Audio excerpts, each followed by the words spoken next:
The Tower of Babel. This is about the danger of human pride. The Tower of Babel was a human attempt to reach God. As with all efforts to pull God down to our level, it failed miserably. When men and women, in their pride, sought to build a tower to God, he entered the picture and put an end to their construction project. He scattered the people and confused their language. From that time on, there was an enlargement and multiplication of cultures, an alteration of life as they knew it. No longer would there be a unilingual human race, but a multilingual world. The Tower of Babel is in Genesis 11, starting in verse 1. Now the whole world had one language and a common speech. As men moved eastward, they found a plain in Shinar and settled there. Shinar is Babylonia.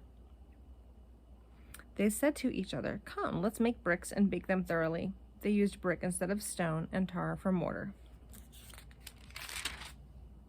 Then they said, "Come, let us build ourselves a city with a tower that reaches to the heavens, so that we may make a name for ourselves." But the Lord came down to see the city and the tower that the men were building. The Lord said, "If, as one people speaking the same language, they have begun to do this, then nothing they plan. Come, let us go down and confuse their language so they will not understand each other." Us, because the Lord God is 3 in 1. He is multiple. So the Lord scattered them from there all over the earth, and they stopped building the city. That is why it was called Babel.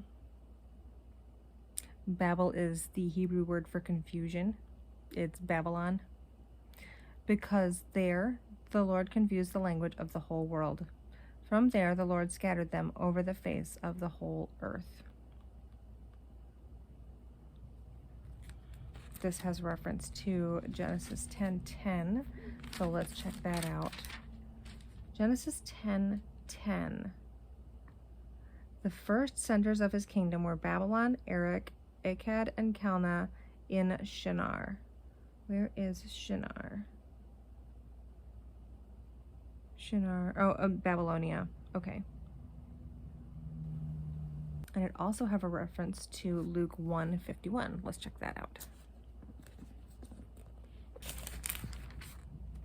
1:51.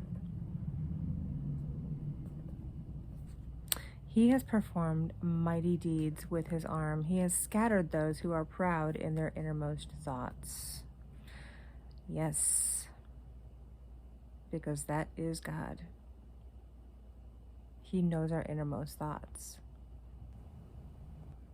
Proverbs 11. When pride comes, then comes disgrace. With humility comes wisdom. Proverbs 16:18. Pride comes before destruction, a haughty spirit before a fall. Better to be lowly in spirit and among the oppressed than to share plunder with the proud.